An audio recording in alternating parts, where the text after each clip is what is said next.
So I'm going to start with the end game. The future's bigger than the present, and the past is kind of irrelevant.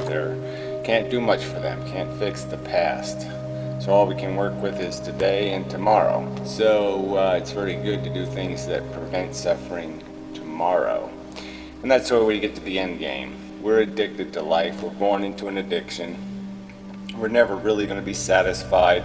We're always going to keep saying stupid things that the typical average alcoholic says. Just one more drink, just one more glass, just one more cigarette, just one more, one more. And we're never going to be able to let go of it. We're always going to keep rationalizing and defending it at a psychological need.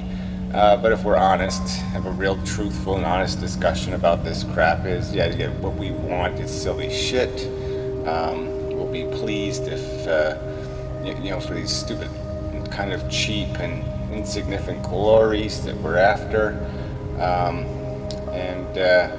Even if we give you what you want, a week later you're going to want something else pretty damn hard. And that's just the way our brains work. It's not a psychology game that can be won. And more importantly, I think, it's not risk that can be justified.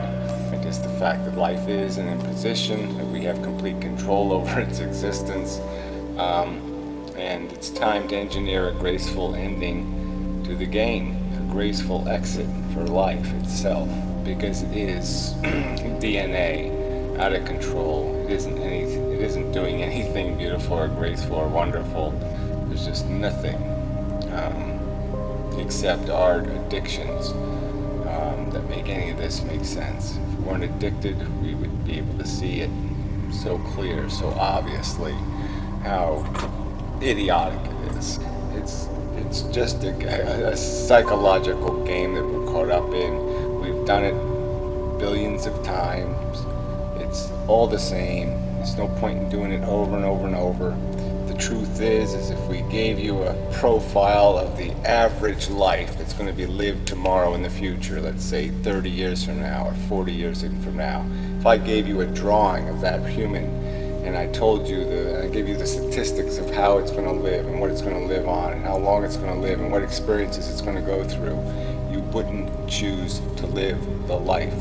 And if I gave you a profile of the average sentient creature on this planet and gave you a profile of what it's going to experience and what it's going to endure, you wouldn't live the fucking life. It's consumption, reproduction, cannibalism, because it's an island planet essentially. You have a bunch of evolving organisms on an island, they will start eating each other.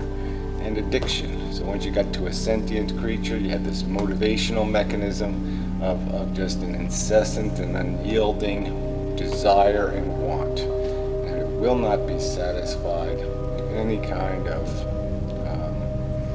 holistic or efficient manner. Exploitation is almost a requirement of any kind of individual accomplishment or obtainment of any kind of quality of overall existence. And if you had to live a really honest life without exploiting, you probably wouldn't want to live it. Yeah, life just isn't a game that can be won. Let's just concede it and let's get out of here as gracefully as possible. It's going to be over eventually anyway. The universe is going to suck it all into a ball of nothing.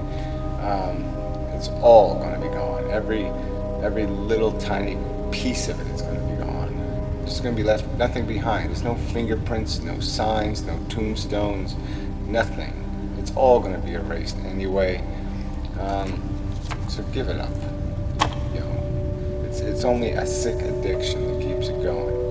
It's just feeding on your addiction, your unwillingness to just concede. Yes, just okay.